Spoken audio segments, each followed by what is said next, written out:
Dr. Peter Glidden, your steadfast advocate for health. Thanks so much for your time. Lots of confusion lately, well, quite frankly, since day one, swirling around the Wuhan coronavirus. New data just published a few days ago from New York is alarming and enlightening. So they took a bunch of people and they did blood tests and they looked at antibodies for coronavirus, and they found that approximately 14% of the population, 14% of the people that they tested, in which they then extrapolated out to the rest of the population in New York, had been infected with the coronavirus, but they didn't know it. So this translated to about 2.7 million people infected with the coronavirus throughout the state of New York. 2.7 million. Now this, before they did this testing, the estimates were 239,000, 240,000 people were infected.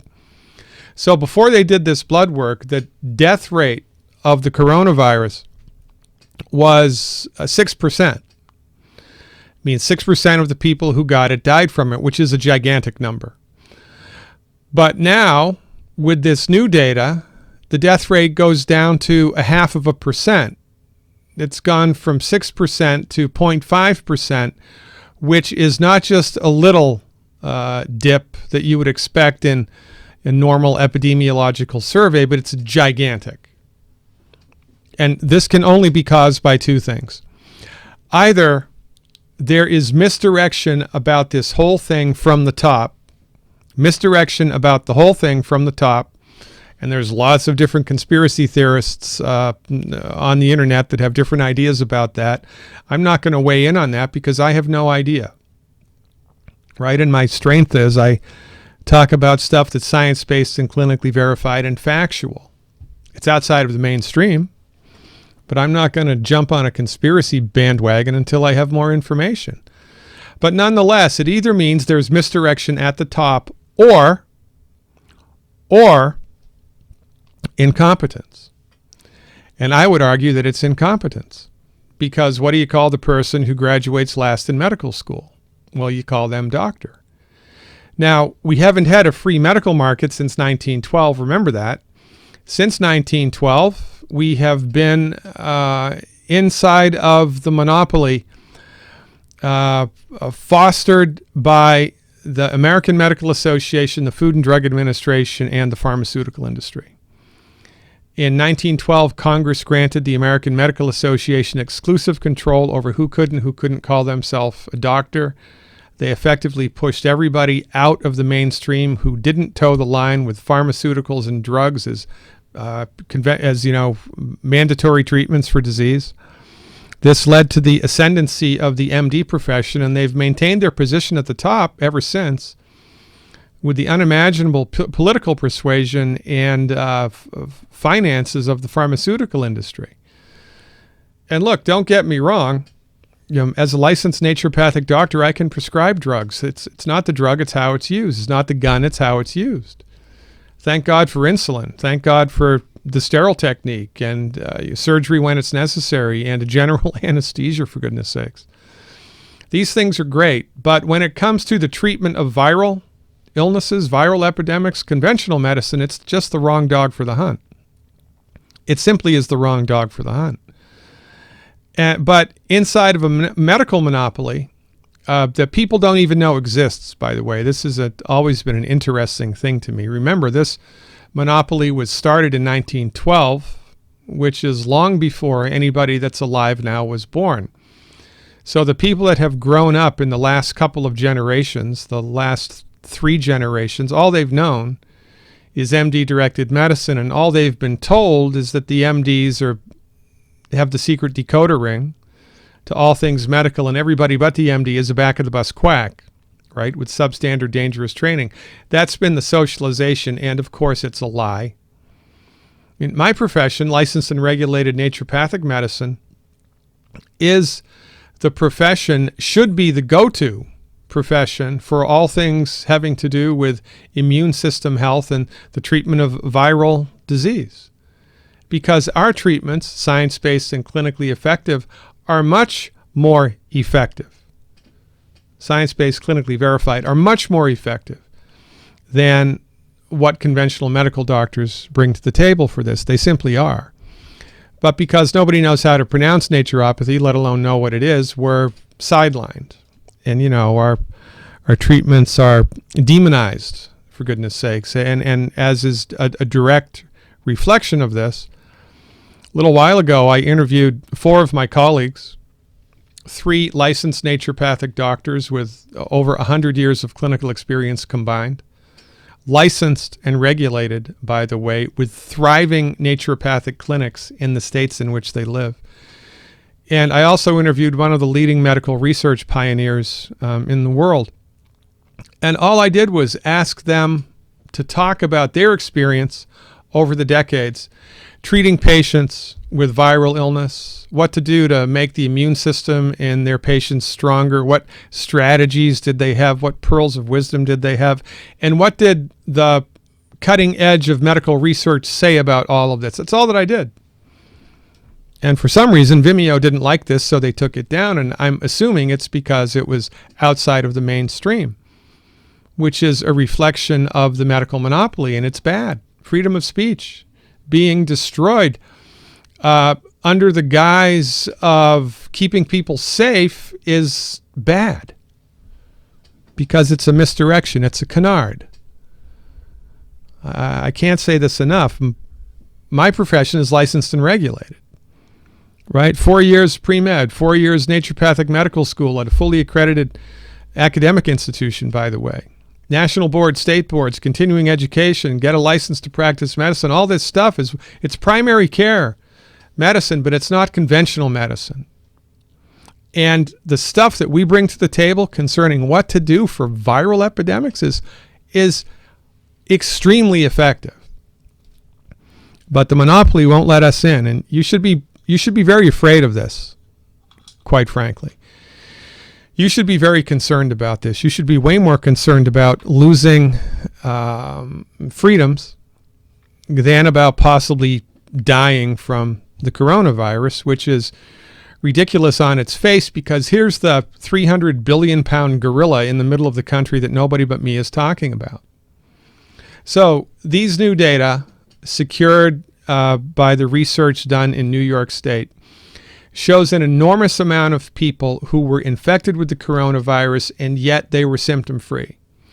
Or their symptoms were so slight that they didn't feel the need to get medical treatment, and certainly they didn't feel the need to go to the emergency room.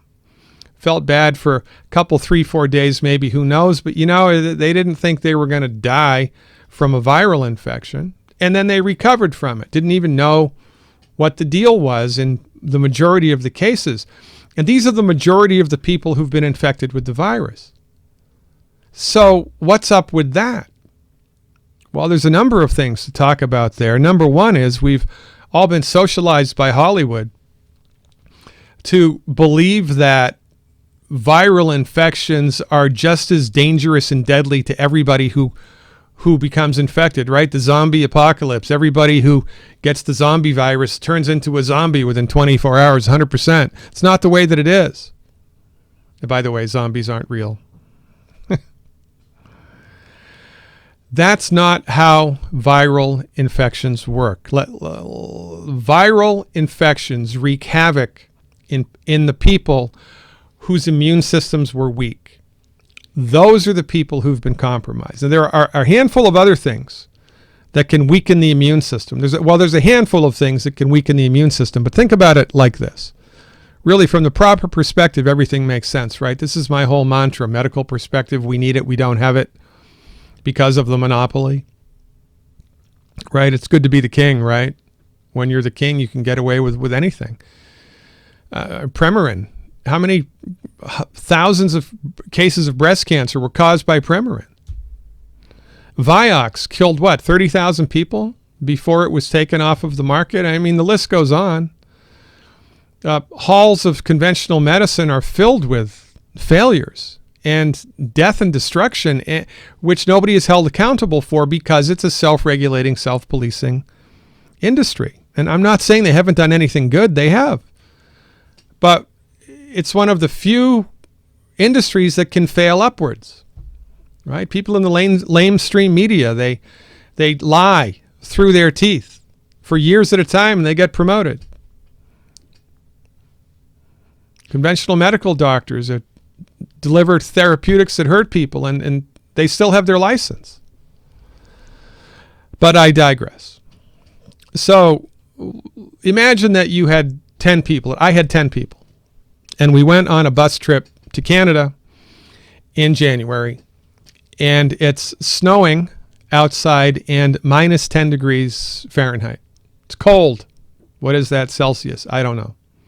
Very, very, very cold. Now, 5 of the people that are with me have on bathing suits and flip-flops. And the other 5 are all bundled up with snowsuits, socks, gloves, boots, scarves, hats, right? They're all bundled up. And we all stand outside in minus 10 degree Fahrenheit snowy weather. Who's going to be affected negatively in that situation by the stress of the cold weather? Who's going to be affected negatively? The people in the bathing suits and flip-flops. It's the same with viral stress. Viral stress hammers people who are weak to begin with, or who are unprepared to deal with it. The vast majority of people who have been exposed to the Wuhan coronavirus are asymptomatic because their systems were strong and they could handle it. And this is what needs to be looked at. This isn't a function of a vaccine. There's already something at play here that makes people strong. The vast majority have not been hammered by the coronavirus, and nobody is talking about that. It's all about, the next vaccine. And historically, vaccinations for viral illness have been really ineffective for the population that needs it the most, the elderly. Ineffective. Really bad stats for the effectiveness of an influenza vaccine on the health of the elderly. It's ineffective. Not to mention the risks, and that's the subject of a whole nother video.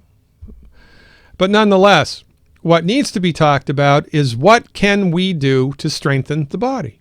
What can we do to guard against viral stress? And my colleagues, the medical doctors, they don't have a clue about any of this. And, it's not their fault. They're just not trained in it. I don't know anything about open heart surgery. I'm not trained in it. I don't know how to, surgically remove a knee and put in a fake knee. I don't know how to do that. That's not my thing. It's not my profession's thing. Well, upregulating the immune system of the body to help it deal with the viral stress is not the thing of conventional medical doctors. And that's why myself and my colleagues needed to be brought to this table at day one, but we weren't, and we're not going ever to be, because Big Pharma runs the world, right? And again, thank God for insulin and a handful of antibiotics. Remember, we need to keep it all in perspective. So, in a perfect world, people would be educated en masse about what to do to have stronger immune systems. Wouldn't that be a smart thing to do? Wouldn't it be a good idea to teach people how to bundle up before they go out in cold weather? Well, I think that is a very good idea. Some basic things you can do here, by the way: reducing the amount of sugar that you consume has a dramatic impact on the efficiency of your immune system. There's a part of your immune system called a macrophage. It's like a little Miss Pac-Man. It goes around chewing up, bacteria and virus and foreign invaders. When there's too much sugar in the blood, the macrophage response time gets slowed down dramatically. It's like seeing somebody break into your neighbor's house. You dial 911 and it takes the cops an hour and a half to get there instead of 15 minutes. Well, hour and a half, that's not good, is it, right? Well, it's the same with the immune system. Too much sugar is going to depress that. Also, guess what your immune system is made from? Protein. It's made from protein. How about that? The recommendation for protein consumption is 50 to 60 grams a day. Now, most people don't get that, especially if you're a vegan or a vegetarian. You don't get anywhere near that. So if you don't get enough protein in your body on a regular basis, guess what's going to be affected? Your immune system's going to be weak. It just is. The whole food vitamin C contained in a lemon has been shown to have a dramatic positive effect against viral stress. There's an herbal extract made from a plant called the olive leaf, right? The olive bush that you get your olives from. That's been proven to interfere with the amino acid pathways that viruses use to reproduce themselves. Well, wouldn't that be a good thing to take on a regular basis during a viral epidemic? Well, yes, it would be. This and so much more that my profession brings to the table that people are just blinded to, not because it's bad information, because of the monopoly. And so, we need to all band together here, lift ourselves up, because conventional medical doctors are the wrong dog for this hunt. They simply are. Right? You wouldn't go to me for knee replacement surgery. Well, I wouldn't go to a conventionally trained medical doctor for viral support. I just wouldn't do it. They're the wrong dog for the hunt for the last time. Now, I've been practicing naturopathic medicine for 31 years now. 31 years of clinical experience, and I'm well versed in this, and I'm spoken to lots of my colleagues over the years. I'm here to tell you, based on all of my experience, that another thing that's necessary for you to do in order to have a strong immune system is to import into your body the essential nutrients that it needs on a regular basis. There are 60 essential nutrients that the human body needs, and a nutrient is termed essential if your body needs it, but it can not make it. Now, the amount of essential nutrients in the food has gone down and down every decade. Thank you very much, Monsanto. And there's other reasons for this, but the way that farmers are trained to farm and the food that they're growing now is just not nearly as abundant in essential nutrients as it was 50 years ago. It's just not. And that's an academic fact, by the way. It's not conjecture.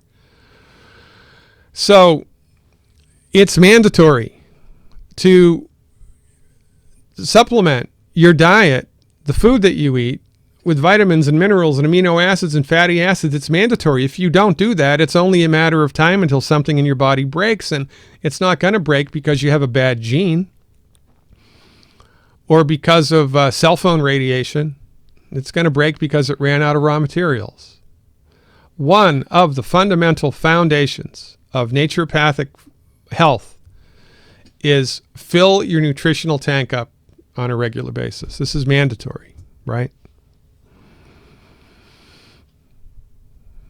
Now, all wine is made from grapes, but there's a pretty big difference from bottle to bottle, right? Not all chicken soup is the same. It's the recipe and the ingredients, right?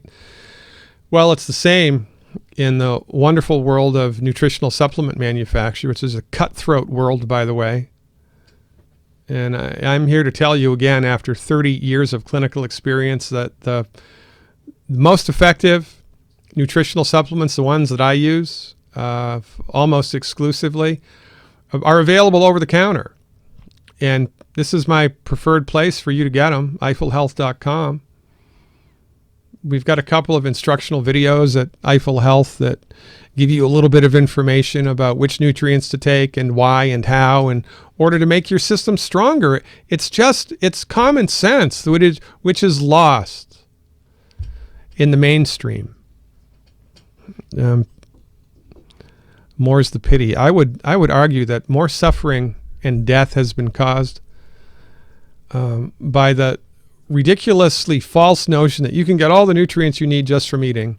More people have died from that than have died from all world wars combined. It's a ridiculous notion. It's a lie. You must supplement your diet in order to optimize not only your immune system, but your body's built-in God-given ability to fix itself. All right, I hope you learned a thing or two, because there is a lot more going on here than meets the eye, and knowledge will help you here to a remarkable degree. I am and always will be your steadfast advocate for health, Dr. Peter Glidden. Thanks for your time.